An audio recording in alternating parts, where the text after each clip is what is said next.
hemos invitado al profesor ambientalista, escritor, Gustavo Wilches. Buenos días. Buenos días, Antonio, Ana María, Bruno. Encantado de estar por acá de nuevo. Muchas gracias por la invitación. Bueno, profesor Wilches, ¿cuál es su visión por un lado, pero también su posición, me imagino que la tiene, sobre este asunto? Usted que es un habitante, siendo payanejo, pero usted es un habitante de Bogotá, ¿cómo la ve lo de los cerros de una manera general y a mano alzada? Bueno, cuando ustedes tuvieron la gentileza de invitarme, dije este es un momento para aprovechar para destacar dos publicaciones recientes que tienen que ver con este tema y que de una u otra manera pues he conocido. Una es una publicación que se llama Así se viven los cerros. Es una publicación de la Secretaría de Planeación Distrital y de la Secretaría de Hábitat con colaboración de una institución internacional que se llama Patrimonio Natural, y es muy interesante porque recoge experiencias de 14 comunidades de los cerros orientales, que están, digamos, desde su vivencia de los cerros. A mí me gusta, y yo destaqué mucho cuando comenté este libro en el lanzamiento en el Planetario, el nombre, Así se viven los cerros. Es una cosa como los cerros hablándole a la ciudad, y son comunidades haciendo política pública. Y hay comunidades de todos los cerros orientales. Algunas de esas comunidades que están en situación de riesgo, pero que a su vez, y esto es lo que quiere mostrar el libro, cómo han ido, digamos, transformando su relación con el cerro para poder convivir con ese riesgo. Entonces es una publicación muy interesante, y aquí, digamos, reafirma una cantidad de datos que mucha gente en Bogotá desconoce. Por ejemplo, hay 1.120 drenajes, o sea, 1.120 quebradas pertenecientes a 5 cuencas nacen en los cerros orientales. 1.120. 1.120 quebradas, o sea que hay un patrimonio hídrico maravilloso. Y fíjese usted una cosa tan importante que tiene que ver con eso, porque los cerros, los humedales, las aguas subterráneas, las aguas atmosféricas son inseparables. Es decir, no hay un Bogotá plano y un Bogotá en los cerros, sino que es una integridad. Y ahora hablamos, porque creo que mañana o pasado mañana es el cumpleaños de Bogotá. El 6. Sí. El jueves, sí. Digamos, eso es un organismo vivo al cual pertenecemos también los seres humanos que formamos hoy parte de esta ciudad. Y fíjense una cosa muy interesante que está pasando en este momento. Sin duda alguna, ya existe un fenómeno del Niño. Ya digamos, todas las opiniones científicas, los monitoreos a través de satélite y de otros medios indican que hay lo que se llama, la palabra me parece muy bonita, un acoplamiento entre dinámicas oceánicas y dinámicas atmosféricas, sí, que anuncia que posiblemente vamos hacia el Niño más fuerte que se ha registrado en la historia. Y cuando aquí estamos en Bogotá y vemos que sigue lloviznando, pero no llueve. Pero hay una llovizna, y de todas maneras tenemos aquí no estamos sintiendo lo que se está sintiendo, por ejemplo, en Barrancabermeja, o lo que se está sintiendo en el Caribe, que es una fuerte sequía. Y eso en gran medida es porque aquí hay una serie de intercambios atmosféricos que en gran medida dependen de ecosistemas de los llanos orientales, ecosistemas amazónicos. Y los cerros son una interfase, digamos, tanto los cerros orientales con los ecosistemas de la Orinoquia y de la Amazonia, como sí, los cerros occidentales, que se mencionan menos, pero que son muy importantes, y que son los que de alguna manera determinan el límite de la sabana con el Valle del Magdalena. Y entonces esos intercambios hacen que aquí haya una mayor resiliencia frente al cambio climático. O sea, una mayor capacidad de aguantar ese balonazo que implican los efectos del cambio climático. Eso no quiere decir que no los vamos a sentir, pero eso quiere decir que en la medida en que eso que se denomina la estructura ecológica principal de Bogotá, a la cual pertenecen, repito, los cerros, sí, pertenecen los humedales, pertenecen los bosques de niebla que todavía tenemos, pertenecen estas 5 cuencas con sus 1.120 quebradas tributarias, sí, pertenecen las aguas subterráneas. Todo eso es absolutamente indispensable para que esta ciudad de más de 40.000 hectáreas y de cerca de 9 millones de habitantes pueda seguir existiendo. Profesor Wilches, yo me imagino un poco para ilustrar, Bueno, está todo eso que usted menciona, los 1000 y pico de pequeños afluentes, quebradas y ya ríos, no sé qué sé yo, el Tunguelito, por ejemplo. Sí. De este lado, es decir, de la cuenca finalmente del Magdalena, ¿no es cierto? Todos van a ir a la Magdalena. Pero si uno se pone a ver la ciudad, la contraparte de los cerros, es decir, de la punta de Monserrate, Guadalupe, Cruz Verde, el Cable, hacia allá, teóricamente es lo mismo, es decir, son bosques similares. ¿Cuál es la diferencia entre los cerros que dan para Bogotá y los que dan para Cundinamarca, por llamarlo así? Bueno, ahí hay otra cosa muy interesante, y siquiera usted mencionó el Y está tema... el páramo arriba, ¿no? También, siquiera mencionó también el tema Cundinamarca, porque hay un matrimonio indisoluble entre una y otra. Juana Mariño, que es una persona que trabaja en ordenamiento territorial. Juana Mariño, que no tiene nada que ver con el río Juan Amarillo. No, está Juana Mariño. Juana Mariño, ya. Dijo una frase en un proceso muy interesante, y es que dice que en la relación Bogotá-Cundinamarca eso de divide y reinarás no es válido. Aquí sería divide y perecerás. Claro. Ahí hay una simbiosis que hay que ir fortaleciendo y construyendo, y ahora les cuento una cosa muy interesante sobre eso. Sí. El 75% del agua de Bogotá proviene del sistema Chingaza, y el sistema Chingaza pues son todos los municipios que hay municipios de Cundinamarca, hay 2 municipios del departamento del Meta. Perdón, Gustavo, aguas que que naturalmente deberían ir al Orinoco, pero que iban al Orinoco, y que en los años 60 Exacto, sí, fueron trasvasadas para que vinieran acá. Inclusive es muy interesante porque eso se debe a a Francisco Wiesner, que en los años 60 era el gerente general del acueducto de Bogotá, y que tuvo una visión, una visión absolutamente, lo que hoy se diría prospectiva, muy interesante, diciendo a esta ciudad que va creciendo y que hoy, concentra casi el 25%, de la población colombiana, sí, o más que la ciudad, sobre toda la región alrededor de Bogotá, pues que esto había que garantizarle el agua. Y ahí hay una cosa muy interesante, porque realmente la relación de Bogotá con su región había sido una relación un poco, desigual, inequitativa. Ajá. Y en este momento hay conciencia de que hay que construir reciprocidad, solidaridad, equidad desde de Bogotá hacia todos estos municipios y regiones proveedoras, no solamente de agua, sino también de alimento. Y ese es un tema que yo quisiera que mencionáramos ahora, porque ayer veía yo realmente aterrado el dato de que ha subido la arepa en Colombia. Y ha subido la arepa como consecuencia del alza del dólar. A ver. Entonces, bueno, ahora sí estamos importando qué cantidad de maíz o qué. Ahora hablamos de eso. Espérese un momentico, porque ese es el tema y está muy ligado con esto. Entonces, desde el distrito, y yo tengo, y lo he mencionado varias veces acá, la fortuna de estar vinculado a lo que se llama el Grupo de Agua y Territorio del acueducto, pensando, cómo se construyen unas relaciones que sean más recíprocas y más equitativas, que permitan que la ciudad de Bogotá compense a todos los municipios que le están proveyendo tanto de agua como de alimentos, como de eso que se llama servicios ecosistémicos, y es, en resumen, la capacidad, de ser viables desde el punto de vista ecológico. Y así, por ejemplo, se está trabajando muy estrechamente con parques nacionales, se está trabajando muy estrechamente con los acueductos, con los municipios de todo ese sistema Chingaza.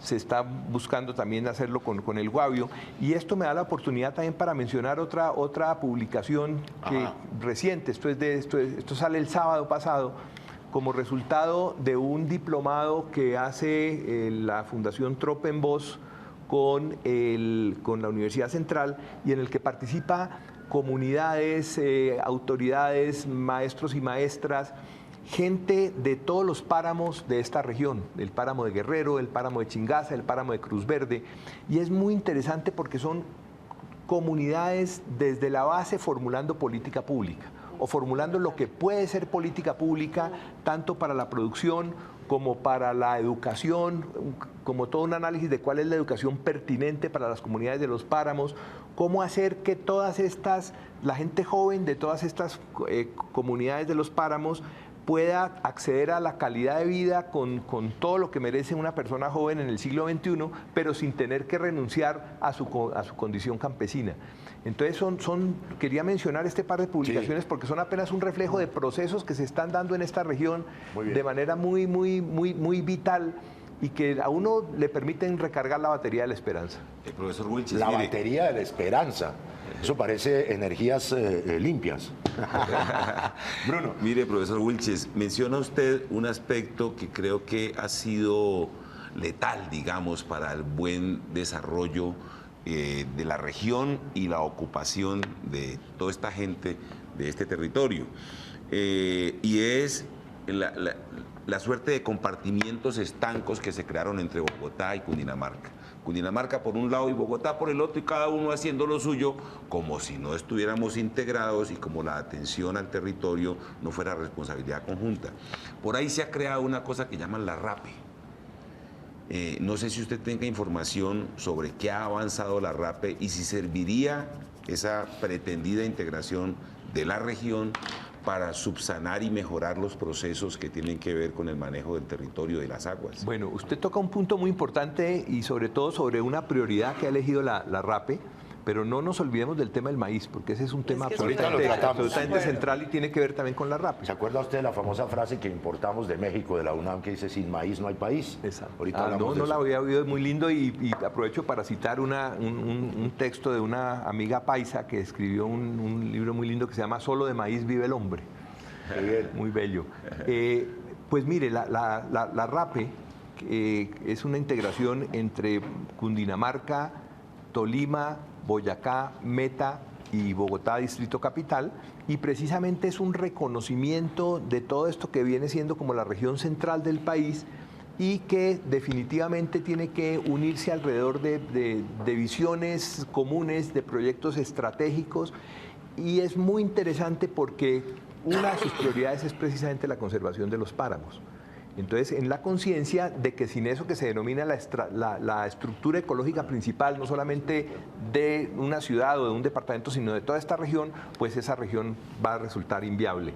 O sea que esa integración es una de los avances que se están dando, pero también se están dando avances que han sido un poco, digamos, meándricos entre Bogotá y Cundinamarca, y fundamentalmente alrededor del tema del agua. Yo tuve oportunidad de participar hace unos 15 días en un proceso interesante que forma parte de un convenio entre la Gobernación de Cundinamarca y el Centro de Naciones Unidas para el Desarrollo Regional, cuya oficina para América Latina está acá en Bogotá, y fue participar en un grupo de expertos internacionales. Decía la directora, son expertos que vienen a mirar esto, digamos, desde lejos y con visión imparcial. Yo decía, yo pertenezco a ese grupo, a lo mejor sacándole provecho a la cara de experto internacional que tengo, pero yo sí vengo con una visión, ¿Tiene cara de eso? no desde lejos, sino desde cerca, y una visión parcializada. Ajá. Pero es muy interesante porque coincidió con la clausura de un diplomado o de un curso que estaba haciendo planeación departamental con la ESAP para candidatos a alcaldes, a concejales, a diputados, incluso a ediles de Bogotá.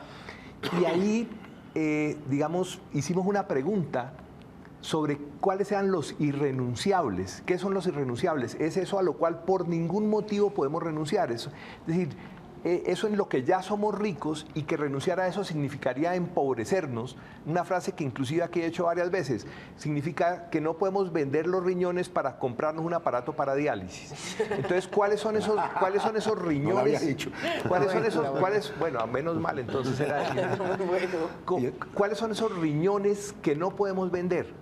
Y hubo unanimidad entre 800 personas en que lo fundamental es conservar el agua no solamente para las comunidades humanas, sino para todos los seres vivos de este territorio, el agua en cantidad y calidad. Agricultura.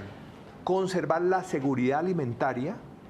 La seguridad alimentaria, recuerde usted que el 70% de la canasta básica que consumimos, cerca de 9 millones de habitantes, es producida en un radio de 300 kilómetros, que incluye esos departamentos que conforman la RAPE. Lo que se llama la resiliencia climática, es decir, la capacidad de aguantar extremos climáticos relacionados o no con el cambio climático. Por ejemplo, que si viene un niño muy fuerte o que si viene una niña muy fuerte, entonces que el territorio pueda aguantar. Sí. Y un cuarto punto irrenunciable es la identidad. Y la identidad basada precisamente en el sentido de pertenencia al territorio.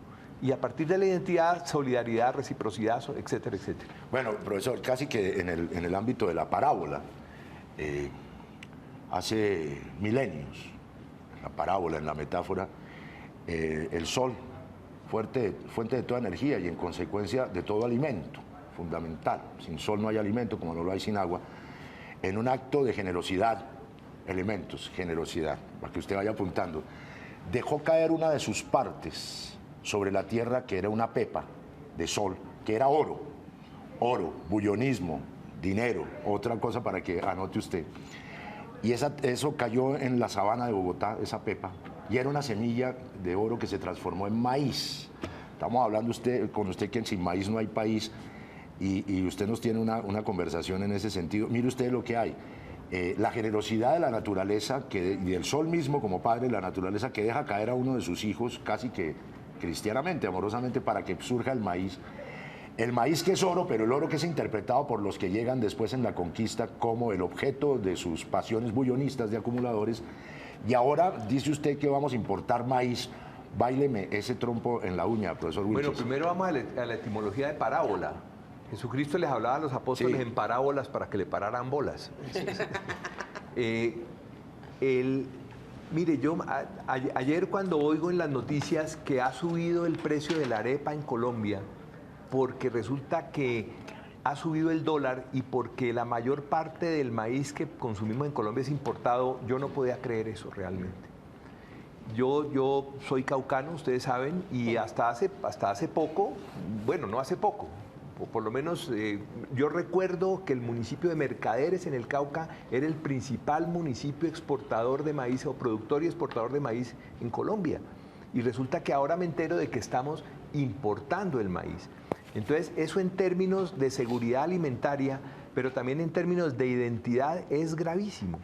No, pero imagínese. Cuando yo menciono esto, alguien me pone en Twitter, no sé si es cierto o no, dice, lo que pasa es que hace 50 años estamos consumiendo maíz importado, yo no creo que tanto tiempo, pero de todas maneras, ahí se pone uno a pensar entonces, ¿cuál es realmente la seguridad que le estamos dando a la Colombia campesina? Seguridad alimentaria. La seguridad, no solamente alimentaria, integral, estábamos hablando ahora de identidad, de seguridad alimentaria, cuando un producto tan absolutamente esencial como el maíz está siendo importado. Aceptaría incluso que el trigo, porque Colombia también fue un país que producía mucho trigo, y resulta que... No hay una mata de trigo, no hay una espiga de trigo en el país hoy. No, y entonces fíjese ¿Usted se acuerda de la sabana, profesor Wilches? Toda cultivada de trigo. Por supuesto. Pero inclusive el trigo era traído hasta donde yo sé, pero por lo menos el maíz es una cosa de la esencia, de la esencia total americana y de la esencia total colombiana. Y resulta que ahora sube el petróleo. Entonces imagínese usted frente a una crisis internacional por cualquier motivo, ¿en qué queda nuestra seguridad alimentaria en un país con la capacidad de producción que tiene Colombia? Profesor Wilches, permítame hacer una pausa en la conversación porque es que tengo que tomar una decisión aquí al aire. Y es que muy temprano por la mañana vine de corbata porque estoy repartiendo hojas de vida porque con la encuesta de Ipsos, Napoleón Franco, que ponía con 30% de votos en Bogotá a favor de Peñalosa, pues toca repartir la hoja de vida y empezar a pensar en el futuro de uno como empleado acá por honorarios del canal. Conseguir corbata. Pues bueno, salió la encuesta de Caracol. De cifras y conceptos, chao esta vaina. Se liberó. Se cambió, hay que salir a buscar trabajo, pero no tan de afán. ¿No es cierto? No, uy, que ya volvió. No, a la normalidad todo. Encuesta. Totalmente al besre de lo que podemos pensar en lo que había manifestado Napoleón Franco e Ipsos para Bogotá, profesor Gustavo. Estos son los resultados de si las elecciones fueran mañana, ¿usted por quién votaría? Vuelve todo a lo que estaba, no esta desproporción que apareció rarísima y sin ningún atenuante para quién sabe qué efectos producir. Es la encuesta de Caracol, fundamentalmente Caracol Radio, Caracol Televisión, El Espectador. Clara López puntea 21% de intención de voto. Aquí hay cambios, sí, que reflejan un poco lo que la otra encuesta se ve de manera exagerada. Peñalosa, 19%. ¿Es eso un empate técnico? Dicen los técnicos que sí. Y aquí vienen los cambios fundamentales también. Primero, no hay una desproporción entre Clara y Peñalosa, más aún Clara le gana a Peñalosa y Rafael Pardo tiene el 10%, baja con respecto a otras proporciones. Pacho Santos se le acomoda a Rafael Pardo en el mismo nivel, con un 10% de intención de voto, Y Carlos Vicente de Rubio y María Mercedes Maldonado están en un 1% de intención. ¿Ambos? Sí, cada uno y hay por un 17% de votos en blancos y otros no, y otros indecisos. Cambio total, me quité la corbata, ya todo vuelve como a la normalidad. Le repito, Clara López 21%. Perdón, ¿Pardo tiene qué? Ah, no, hay una equivocación aquí numérica, Ana María. Sí, A acaban ver, de actualizar mire, el Twitter. Clara López 21, ojo, Pardo el 20% y Peñalosa el 19% y Pacho Sí. Santos el 10%. Sí se me hacía muy Sí, raro que ahora Pardo sí. bajara, Anita. Tanto. No, acaban de actualizar el Twitter, Acaban ese de había sido el actualizar. Twitter de Había sido un Caracol Twitter Inicial. equivocado. No, mire, cambiemos y el análisis cambia. Hay prácticamente un triple empate en el primer puesto con Clara 21%, Pardo 20%, Peñalosa 19% y luego Pacho Santos con el 10%. Ficha técnica. La ficha técnica, No la han sacado. pero generalmente son encuestas personales que pueden llegar a 1000 y no o en los centros comerciales y no por teléfono como las hacen otros, donde todo es factible, ¿no es cierto? Y además Cifras y Conceptos maneja una metodología que se llama polimétrica, que busca disminuir las variaciones, los extremos que pueden haber en las encuestas. Entonces, habrá que ver. Igual sigue siendo encuesta y todas las Sí. encuestas pues son encuestas y son Bueno, pagas. bueno, vamos a seguir con la conversación con Gustavo Wilches, pero quisiera ponerle, profesor Wilches, otro tema que me llamó mucho la atención y es el siguiente tema, PC7, Giovanni, por favor. Una investigación del Instituto de Hidrología, Meteorología y Estudios Ambientales, el IDEAM, junto con investigadores de la Universidad UDCA, revelaron que 19 millones de hectáreas ricas para la agricultura y la ganadería están a punto de perderse por el mal estado de los suelos del país.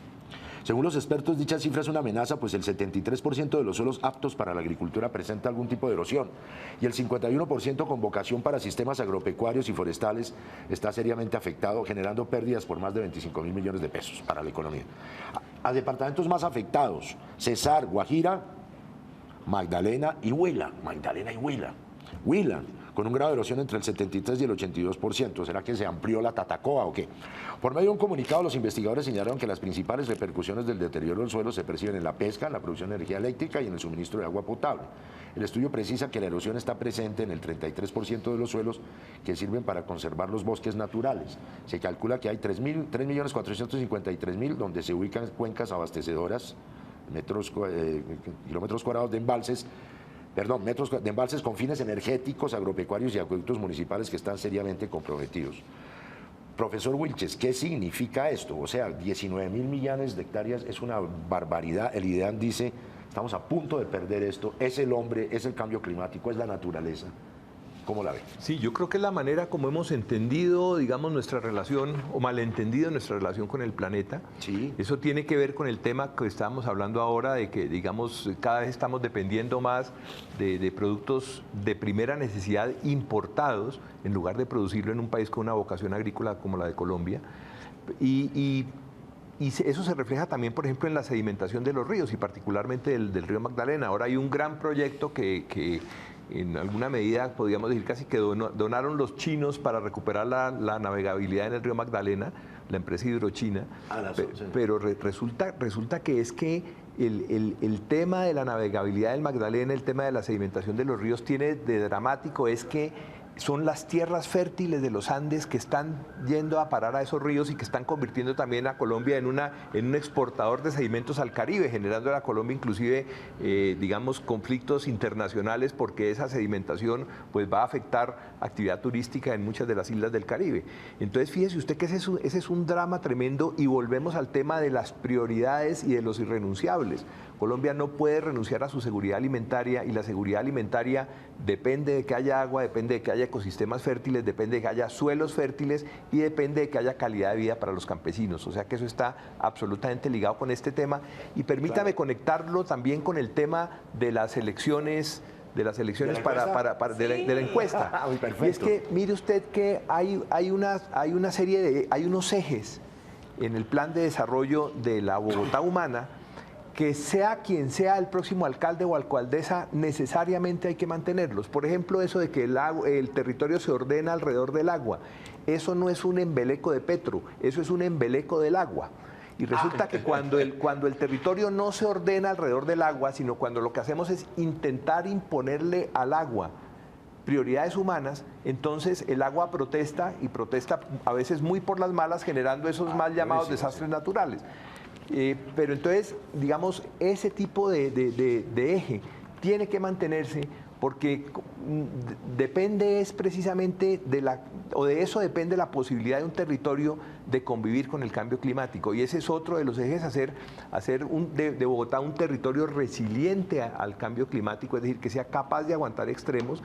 Y como le digo, eso no tiene que ver solamente con lo que sucede dentro de los límites políticos del distrito, sino tiene que ver, por supuesto, con todo lo que pasa en la Bogotá rural, que es una Bogotá muy desconocida y maravillosa. Aquí tenemos el mayor páramo de la galaxia, está dentro del distrito capital, que es el páramo de Sumapaz. Perdóname, profesor Wilches, que me atreva a contradecirlo. ¿Usted está seguro de lo de la galaxia? Bueno, lo que pasa es que como páramos hasta donde sabemos, solamente hay en esta esquina de Sudamérica. Y en esta esquina de la galaxia. Y en esta esquina de la galaxia.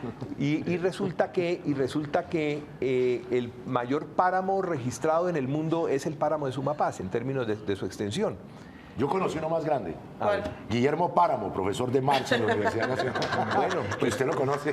Por supuesto, maravilloso, y le he oído maravillosas. Por ejemplo, la mejor explicación sobre lo que es una maloca se la oía a él. ¿Qué dijo Páramo? Afortunadamente. Bueno, lo que pasa es que nos desviamos del tema. Pero No, pero así es, un titular. Él mostraba cómo, digamos, en la noche, durante el día, usted entra a una maloca y lo que usted ve es un cielo estrellado dentro Por de las la maloca. filtraciones, claro. Por las El diseño puestas de de la luz. palma. Y la maloca es un calendario, y la maloca es un reloj.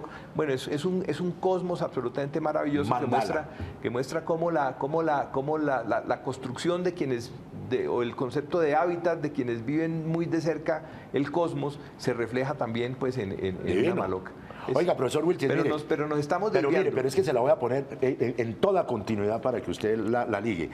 El problema que mencionábamos de las millones de hectáreas que están en peligro de perderse, el problema de los baldíos de la nación, el problema de la necesidad de la reforma agraria, la solución que implica ciertas problemáticas, el hecho de un cese al fuego bilateral que ya se anuncia muy pronto, en el posacuerdo, en la necesidad del cambio fundamental y total, de alguna manera, de las estructuras del campo colombiano, que tienen que ver con la producción, con la soberanía alimentaria y con la equidad social.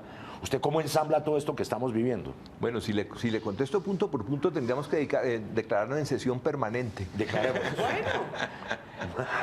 Pero es que sí, compañero. Ahí viene otro tema que es muy importante, es el tema de la paz. Y usted mencionó también el tema de los baldíos. ¿Qué son los baldíos? Hay que tener muchísimo cuidado con eso, porque los baldíos no son tierra de nadie. Los baldíos son parte de eso que mencioné hace un momento, la estructura ecológica principal del país. Hay terrenos que no son baldíos, que ya tienen la declaratoria de parques nacionales naturales, en los cuales Colombia es de una riqueza absolutamente maravillosa. Hay zonas de reserva forestal que no tienen la categoría de parques, y eso hace que estén en gran peligro también.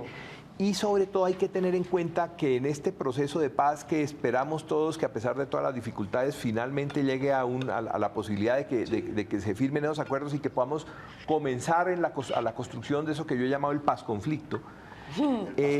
Pero en eso la naturaleza tiene que participar de manera muy cercana y muy activa.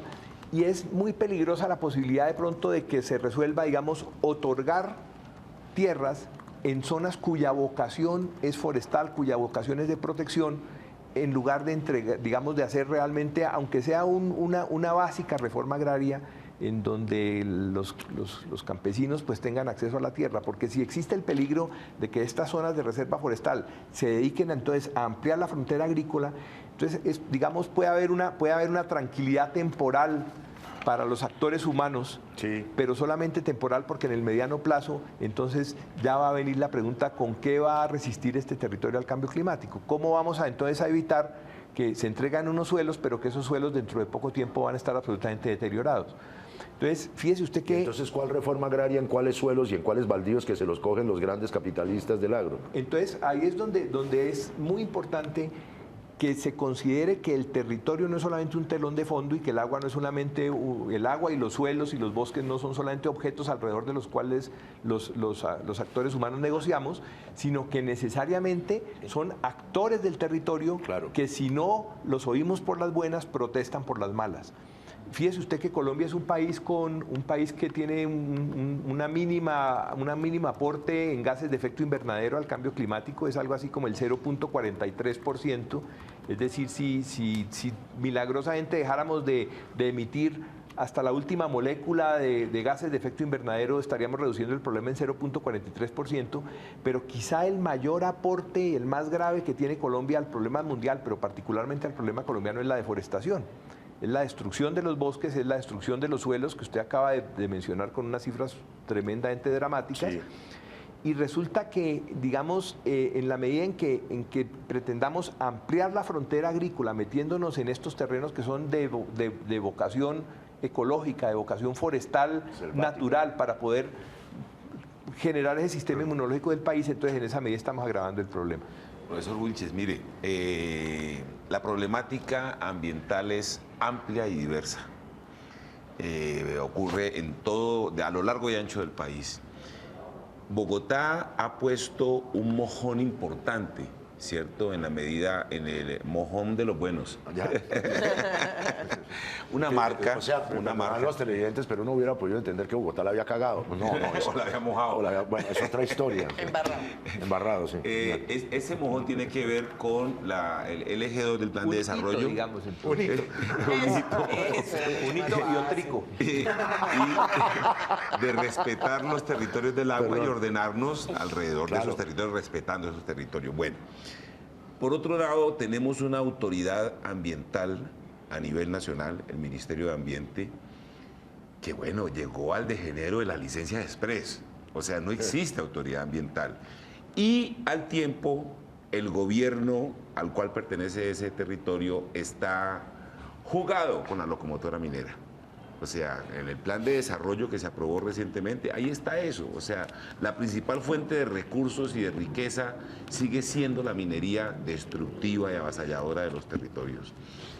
¿Qué hacer con la autoridad ambiental? O sea, ¿cómo reordenar sistémicamente los procesos de autoridad ambiental para poder regular bien lo que se haga en los territorios y la ocupación que hace el hombre de los mismos?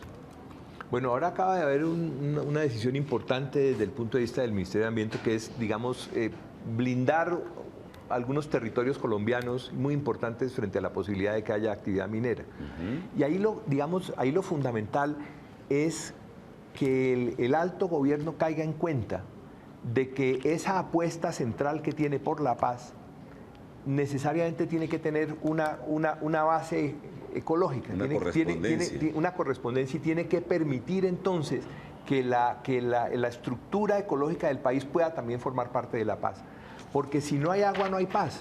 Y es posible que se firmen todos los acuerdos en La Habana, pero resulta que si la gente va a llegar a suelos improductivos o si la gente va a llegar a suelos sin agua, lo que van a aumentar es de una manera impresionante los conflictos. Claro. Y igualmente, volvamos al caso que mencionaba yo ahora de algo tan importante como la navegabilidad en el Magdalena, pero eso hay que hacerlo con una verdadera participación de actores colombianos. Cuando usted le pregunta, por ejemplo, a la Universidad del Norte, que tiene sede en Barranquilla, desembocadura del Magdalena, si ellos han participado en ese proyecto, o le pregunta a la Universidad del Sur, que tiene sede en Neiva, departamento donde nace el río Magdalena, y resulta que no han tenido nada que ver, mucho menos los campesinos y los pescadores de todas las orillas del río. Ayer veía yo un video de pescadores de Gamarra que están aterrados por la posibilidad de que toda su actividad sea transformada por una serie de puertos que están planeados hacer allí y para los cuales ellos nunca han sido consultados. Entonces se pregunta uno, ¿cuál es la posibilidad de la paz realmente? Entonces,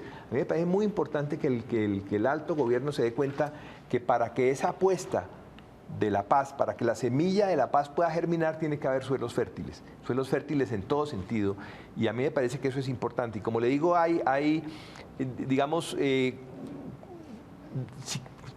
veamos dos extremos. El extremo de la ecoteología, donde usted mira el tema ambiental desde lo más profundo espiritual, o el tema de la competitividad, que es una palabra que ahora es fundamental y nos muestran en letras de neón. Bueno, tanto quienes miran el mundo desde la ecoteología como quienes tienen interés en la competitividad tienen que darse cuenta que si no hay agua, si no hay suelo, si no hay bosques, pues no hay posibilidad ni de la vida por un lado, ni tampoco del desarrollo económico por el otro lado. Excelente manera de rematar la conversa, profesor Gustavo Wilches. Muchas gracias por haber venido. A ustedes, como Qué siempre, pena haberle gracias metido por encuesta invitarme. por la mitad, pero pues usted la... ¿Y qué pasó con la sesión permanente entonces? Estamos buscándola. Vamos a hablar. Hablando de ecoteología, ¿podemos decirle Monseñor Wilches? No me lo compare con aquel. Yo ya retiré todos los papeles que ha metido para la canonización porque dije, donde esto salga va a quedar San Wilches, que es muy cerca de Que suena como un emparedado. como un sándwich, sí.